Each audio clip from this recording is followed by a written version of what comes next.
Keith Green went missing on April 28, 2016, after meeting the mother of his 2 daughters to discuss custody and child support issues. His body was then found 12 days later on May 11th, about 80 miles away from where he was last seen. No one has ever been convicted of Keith's murder due to lack of evidence, he said, she said, and wealth. Let's go over the details of Keith's last moments and some updates from 2021.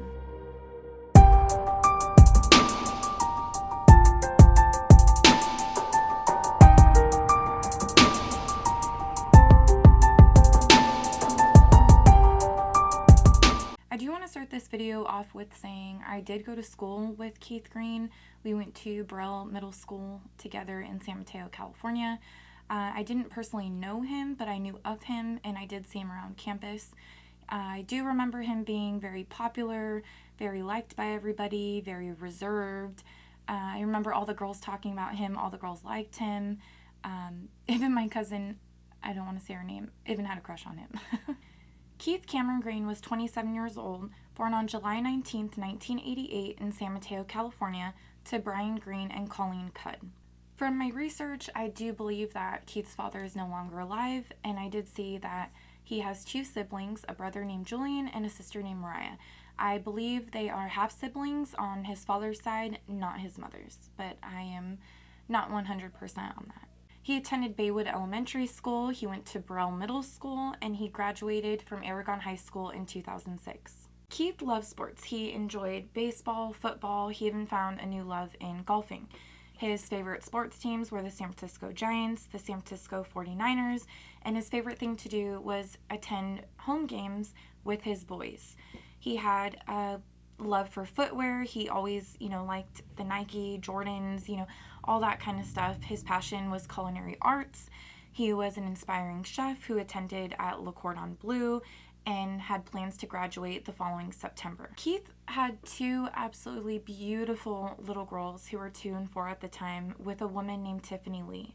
Tiffany Lee was born in Beijing and she grew up in Silicon Valley. She was the daughter of a very wealthy and powerful family in China who made a fortune off of real estate construction. Her family's net worth is known to be approximately $100 million. Tiffany and Keith met in 2009, a little bit after Keith dropped out of college. Keith grew up in a different type of lifestyle. He was, just grew up in a normal family, and Tiffany was very rich. She was very wealthy. Anything that Keith wanted, she could provide him. He had luxurious cars and clothes, and they can go on extravagant vacations. Tiffany could provide all of this for Keith. After going back and forth and not able to come to any type of agreement, on April 28, 2016, Tiffany makes plans to meet with Keith to discuss all of those custody and child support disagreements that they're having. They agree to meet at the Millbrae Pancake House in Millbrae, California, off El Camino Real, and it's located right across the street from where Keith was living at the time. Around 10:15 p.m. that evening, Keith tells his roommate, family friend, her name's Angela Dunn, that he's going to go across the street and he's going to talk to Tiffany and they're going to try to discuss their issues. They're going to try to resolve this. He tells her that he's just going to go right across the street and that he'll be right back. Angela gives Keith a hug and tells him, be true to yourself and stay strong. Keith then walks out the door, leaving behind his car keys, his wallet, and he's only wearing black sweatpants, a white zip-up jacket, red Nike shoes with his cell phone in hand. The Millbrae Pancake House was literally right across the street from the apartment that Keith had been staying in. So he walked across the street and got into Tiffany's gray Mercedes G-Wagon. They sit in the car for about an hour before they end up driving off together. The next day, Keith's roommate didn't see him home, and she tries to call him with no answer, and she grows very concerned. This isn't something that he would do. He said he would be right back. So Angela, the family friend, roommate, ends up reporting him missing to the San Mateo County Sheriff's Office. She, of course, lets the police know that this isn't something that he would do. She let him know about the plans to meet up with Tiffany and also let the police know what he was last wearing. She also tells a news reporter that Keith is like a grandson to her. Friends and family start filling up the streets with Keith's flyers in hopes that somebody will have some type of information. Detectives arrive at Tiffany's house to question her about Keith's disappearance. She lets them know that she did meet him the prior night. They discussed, custody and child support. They, I guess, came to an agreement, and that was the last time that she saw him, and they went on their separate ways. Later that day, Keith's cell phone was found in San Francisco Golden Gate Park by a hiker with no signs of Keith being anywhere. May 11th, Sonoma County deputies discover a badly decomposed body off of a dirt road right near Gaiserville off Highway 101. The body was completely nude, only wearing socks, and had a single gunshot wound to the neck. A week later, on May 18th, through dental records is when investigators officially announced that they identified the body as being that of Keith Green. Investigators did not release any type of information until 9 days later after finding Keith's body. On May 20th, police raided a man named Olivier Adella's home in Burlington, California. Now, I don't know if I'm pronouncing that wrong. I did hear his name pronounced so many different ways in news articles, so I'm going to call him Adella. That's his last name. So in Adella's home, they did find $35,000 stashed in a lunchbox. Also in the lunchbox, they found Keith's Cartier watch. They did take Adella into questioning after noticing his car on surveillance, following Tiffany's car out of the Pancake House parking lot. The next day, on May 21st, SWAT did hand over a search warrant for Tiffany's Hillsborough mansion. They found gunshot residue located on a golf bag located in the garage, and they also found DNA evidence which appeared to be blood on the garage floor. Her and her boyfriend, Kaveh, were both arrested, and they were booked into the county jail for murder and conspiracy held without bail. So, fair warning, there is going to be a lot of dates thrown at you guys. It's going to be a little confusing, so I'm going to write the timeline of all the events in the description bar below. So, on May 26, Keith's 2 daughters were removed from the Hillsborough mansion, taken out of Tiffany's home, and placed with Keith's mother, Colleen Cudd. The following day, Tiffany's mother heads to the Redwood City Family Courthouse to try to gain custody of her grandchildren. The judge denied the motion to reverse the protection order after considering Colleen's statement to the judge. She believed that her grandchildren could possibly be in danger staying with Tiffany's mother. She also believed that she would never see her granddaughters again and that they could possibly get taken to China. A few months later, DNA found on the garage floor ended up coming back belonging to Keith. They also found Keith's DNA on the bottom seal of the passenger door of Tiffany's gray Mercedes G-Wagon. They looked into cell phone tower records for Keith's phone, Tiffany's phone, and Kaveh's phone.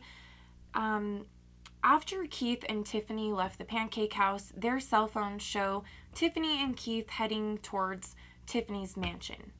And then a few hours after that, cell phone records show Keith's phone, Tiffany, and Kaveh's phone all traveling together, headed back towards the Pancake House.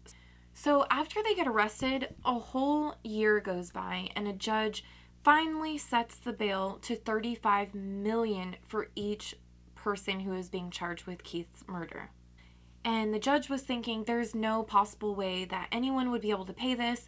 I'm going to make it really high so they wouldn't be able to get out. But then, on April 4th, 2017, Tiffany's family makes history. A group of Tiffany's family friends, business associates raised $4 million in cash and pledged $62 million in property. Her lawyer says it's the 8th highest bail ever posted in the country in state court. So she ends up posting this crazy amount of bail and ends up having to turn over her passport and was then put on house arrest. So she wasn't able to flee to China. At this point, Tiffany was the only one to post bail. Kaveh and Adella were still being held. And no one is talking, no one's giving up any type of information about anything regarding Keith. Until 7 months later, when Adella finally talks to ABC 7 News reporter Dan Noes. Okay, again, I am horrible at pronouncing names. Okay, I'm sorry if I'm saying that wrong. In his interview, he tells the reporter that he met Tiffany at the gym. He was a mixed martial arts trainer, and soon after, him and Tiffany began training at the gym together. Then eventually, Tiffany hired him as her personal bodyguard. A few months prior to Keith's murder, Adella claims that he was invited over to Tiffany's mansion by Kaveh, Once arriving, Kaveh patted him down and told him to leave his cell phone in the car. When he entered the home, which happened to be the basement man cave that everyone would come over and hang out in, he said that Kaveh made him an offer of $50,000 and said he wanted to get rid of Keith Green. Adella allegedly denies this offer at first. He never claims to have ever accepted it, so we're kind of unsure of what really happened then. But over the next few months, there was a ton of tension between Tiffany and Keith when it came to custody and child support. Keith growing so financially dependent on Tiffany from her being so wealthy and, being in a relationship, if one person's making a lot of money, I guess the other person doesn't really need to work, but he ended up growing very dependent on Tiffany. So when they broke up, he wasn't really in a good financial situation. Keith tried to settle by requesting to have a BMW that Tiffany had recently purchased. He also asked for $4,000 a month in child support and $20,000 in furniture. Texts show that Keith messaged her with these requests and also says, quote, "I do want to create a life that is parallel to yours with the kids," end quote. Tiffany then forwards Keith's messages to Kaveh. Kaveh responds to Tiffany with a text that says, quote, "He was just trying to work you for money again. That is all he wants. It's not even about the kids," end quote. Tiffany responds with, "I know, so never mind, green light." After this text message, shortly after, is when Tiffany ends up contacting Keith to meet up in person to discuss their problems. Adella then goes on to say that the night that Keith disappeared, he was working out at the gym when he got a phone call from Kaveh. Kaveh asked Adella to go to the pancake house where Tiffany and Keith were meeting.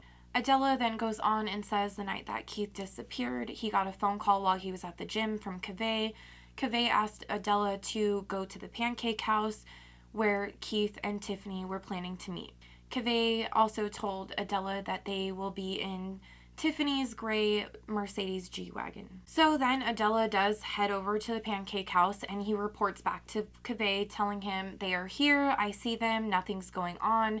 They're just sitting here, the light inside of the car's on, nothing's going on." He says that Keith and Tiffany were talking in the car for about an hour and then they both drove off out of the parking lot together in Tiffany's car. Adella says that he did follow them out of the parking lot, but once he hit the freeway entrance, he headed home and they went the opposite direction. Traffic security footage does show Tiffany and Keith driving in Tiffany's vehicle with Adella following them from behind. Like I said, this is the time that Keith and Tiffany's phones were showing that they were traveling together to Tiffany's mansion. Adella then says a few hours later when he was at his apartment with his girlfriend and child, all of a sudden Kaveh and Tiffany show up at his house. He was in shock. Tiffany was in the driver's seat, Kaveh was in the back seat, and Keith was dead in the passenger seat. He was visibly deceased. He said he looked over at Kaveh and Kaveh lifted up his shirt showing him a black handgun in his waistband.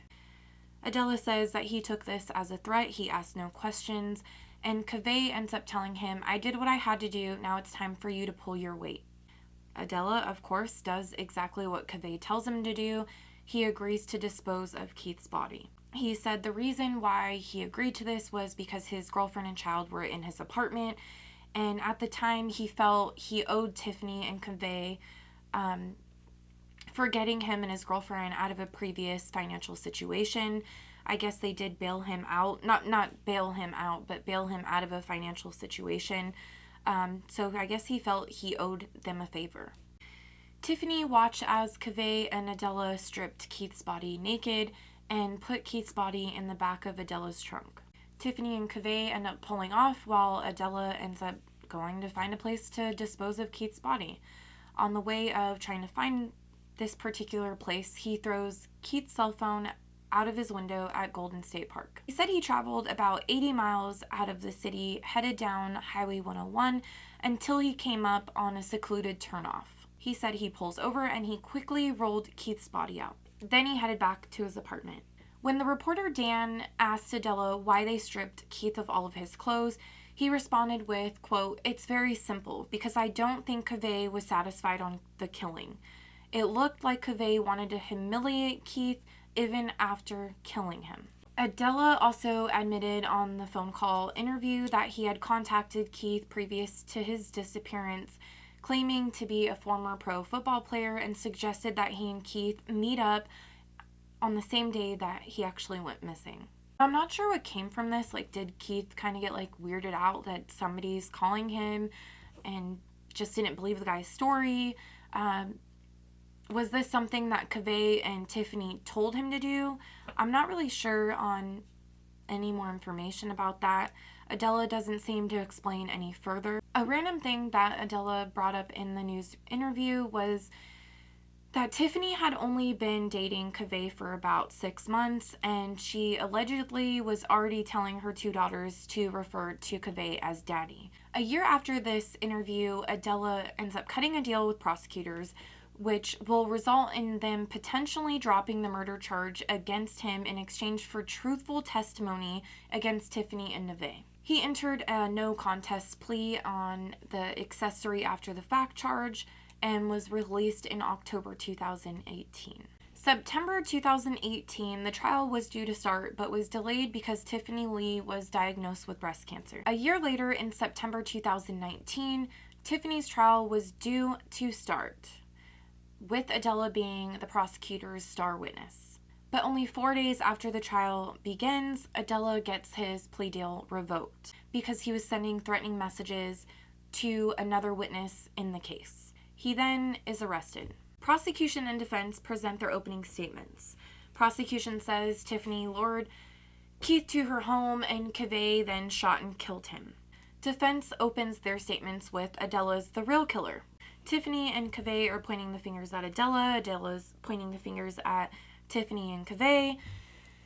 But now that Adella has lost his chance to testify against them, his side of the story isn't going to be heard by jurors. Information soon comes out about Adella's background. While Adella was incarcerated, U.S. Attorney's Office released details of the intentional investigation into his background. Olivier Adella, his real name was actually Mustafa. Oh, here we go with the pronouncing again. Mustafa Traore. Traore? I'm not really sure. I do want to read this part just because it is released from the U.S. Attorney's Office and I don't want to get anything mixed up. Comes out he made false statements about his true name and birthplace on his DEC application for a U.S. passport. Allegedly, in February 2002, Adella used a fake French passport with the name Olivier Adella, which is the name that he acquires now, to enter the United States. He then used the passport to obtain immigration status and eventually a naturalized certificate. Then, after obtaining a California driver's license under the name Adella, he applied for and obtained a U.S. passport. Records show that on May 9th, Adella and his girlfriend married at City Hall. That same day is when Keith's body was found. He applied for an expedited U.S. passport renewal used in his now girlfriend's last name. He received his new passport on May 18th and was arrested on May 20th. Investigators believe that he wanted to renew this passport at this particular time to flee the country. On trial, they also let the jurors know that he had history of violence and intimidating behavior towards other people and decades long of fake identities. This guy had so much fraudulent identity theft and documents to demonstrate that he is both a danger to the community and a serious flight risk. Adella's girlfriend was also on the stand for a few hours. Defense pointed out how when she was first initially interviewed back when Keith was found, she had claimed that Adella never left her side on April 28th. He never left the home. But then later admitted Adella was in fact gone for at least 5 hours between the hours of 11 p.m. and 4 a.m. Some information about Tiffany was also told to the jury, saying while knowing Keith was missing, Tiffany still attended a birthday party for Adella's girlfriend's child on May 1st. And she also attended Adella's small wedding ceremony on May 9th. During the trial, crime scene photos of Keith's badly decomposed body were shown to the jurors, and also some photos from inside Tiffany's garage.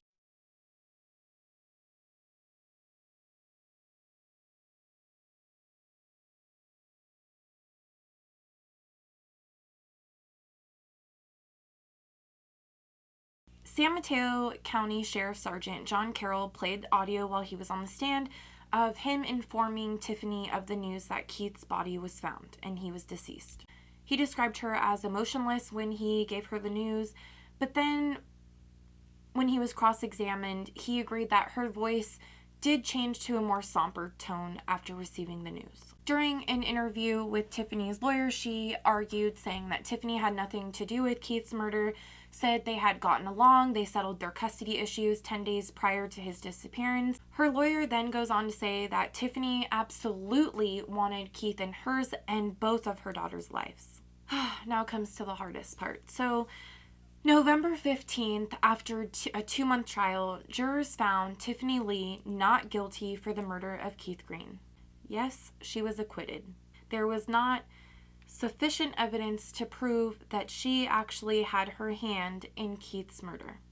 As for Kaveh Bday, he was found not guilty on a gun charge, and also the judge declared a mistrial due to a hung jury. But then 2 days later, the judge announced that Kaveh will not be retried and will be released. Kaveh's attorney then tells a news outlet, quote, "Kaveh could be put on trial 100 times for this crime and he still will not be guilty," end quote. After Kaveh's trial, 2 jurors sat down with Cron 4 News telling them that they regret their verdict, saying, quote, "I just think there are 2 murderers who are now free today," end quote. They also said that they were hoping that Kaveh would face a second trial, in hopes that Keith's family would receive justice for him. One of the jurors during this interview says, quote, "There was data that we thought we understood. There was a much stronger guilt profile for Kaveh, but when that data was taken away from us, several people decided that they could not vote guilty with the evidence that we were allowed to use," end quote. The data that she's referring to was the geographic locations of Keith's phone, Kaveh's, and Tiffany's phones the night that Keith was murdered. One of the jurors say, which I've never heard this part before, which maybe because it wasn't able to be in court, but the jurors say that the locations of the phone shows Tiffany meeting up with Keith at the Pancake House the same night that he disappeared, and then it tracked them going to Tiffany's home in Hillsborough, California, while being followed by Adella from the mansion. So I'm getting from this interview that Adella's phone, the geographic location of Adella's phone, was showing that he didn't actually get on the freeway entrance and head home that night. It showed that he headed to Tiffany's mansion. I don't know if that's true. That's just what I'm getting from what this juror's saying. And then it goes on to say that from the mansion, all 4 phones headed to Adella's apartment in Burlingame.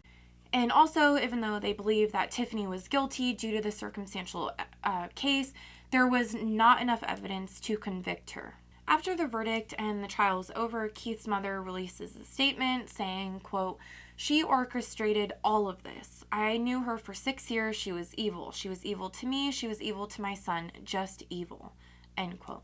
District Attorney from San Mateo, Steve Wagstaff, also released a statement saying, quote, "This is the final chapter. There is a period on it now. It's not the final chapter that we wanted, not what we believe occurred, but it is what the evidence showed to the jurors. And it's done. We now move on," end quote. He also says, "We're disappointed that Adella turned out to be an untrustworthy witness that we are hoping to rely on." As for Adella, Keith's mother, Colleen Cudd, was able to read her victim impact statement. Colleen looks directly at Adella and reads her statement. It says, quote, "You have cut a hole in my heart that will never grow back. You're a coward and as evil as they come. It's 3:30 in the morning and I am awake. For the past 3.5 years, I am awake at 3 a.m. I think about April 28th, 2016, and many thoughts go through my head.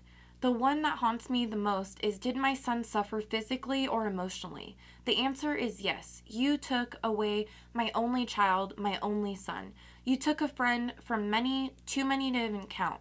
You took a good man from this earth. He was kind, generous, and loved everything. Everything except spiders. He hated spiders. You wove a web, and he was a fly that got caught up in it. He does not let the guilty go unpunished." End quote. Crown 4 reaches out to Colleen and asks her what her thoughts are about the new evidence that came out during the trial about Adella, about his fraudulent activity, his identity theft, just what are her thoughts. She ends up telling them, quote, "This guy is a piece of shit. I'm not sure I'll ever know the real truth about that night of April 28th, 2016. They are all liars and they will pay the price for what they did one way or another. It's just a matter of time." End quote. Adella was found not guilty of Keith's murder. No surprise there. But he received accessory of Keith's murder. He was eventually released from the San Mateo County Jail, and right as he walked out, he was taken back into custody by the federal Homeland Security agents. He is still being held by immigration as of now, 2021. No one has ever been convicted of Keith's murder. Not one person. Tiffany and her 2 daughters are now living in China. And this case, it just bothers me so much. Like, I just don't understand. There's so much evidence in my eyes. I guess there's no, like, direct evidence, like, the murder weapon was never found. But the DNA found at Tiffany's house, and it was blood found on the garage floor, and then the gunshot residue found on the golf bag right next to where the blood was found, and then also his DNA evidence. I'm not sure of what type of DNA that was on the bottom of the door seal. But and then the phones. Oh my gosh, the phones got tracked from the Pancake House to Tiffany's mansion to Adella's apartment, until the phone was found. Like, I just don't understand. Somebody explain it to me in the comments. I just don't understand how no one has ever been convicted. I guess it's because her family is worth $100 million, maybe. I'm not sure. I guess you can get away with murder as long as you have money. I am very saddened by this case, and I see people posting about Keith all the time. I do have mutual friends with him. I did see when he passed away, he did have a girlfriend at the time. I'm not sure of how serious they were, but she was somebody that I did follow, and I did see all of her, photo slideshows with music showing their photos, and that was just so heartbreaking. Like, it just seemed like they were just madly in love, and he was finally happy, and I could just go on and on, but I do have a lot of mutual friends with this person, Keith, and I do see people posting about him so often, even though all this time has gone by. It's just very heartbreaking to see. I will link Keith's Instagram. It is public. I will link his Instagram information in the description below. I will also post the Keith Facebook page, and any other information that I have. If you've watched my previous videos, I do list my sources as well. Also, there's a memorial Instagram for Keith. It's a Justice for Keith page on Instagram. I will link that below. I just hope that one day there will be justice or some type of closure for Keith's family. My heart just really goes out to Keith's mother, and especially his 2 beautiful daughters that no longer have a dad and now live in China with their mother. And I'm assuming here, that they don't even have a relationship with Keith's family. His mother, Colleen, I'm not sure, but doesn't seem that she would see her grandchildren often. So not only did she lose her son, she lost her 2 grandchildren. That's all that I have for this video. If you liked it and it was easy to follow along and it was detailed, please hit that thumbs up and subscribe if you already haven't. I do have 2 previous videos that I've posted about Sierra Lamar and Lauren Agee, so go check those out. So I hope you guys have a blessed day, and I will see you guys next week. Bye.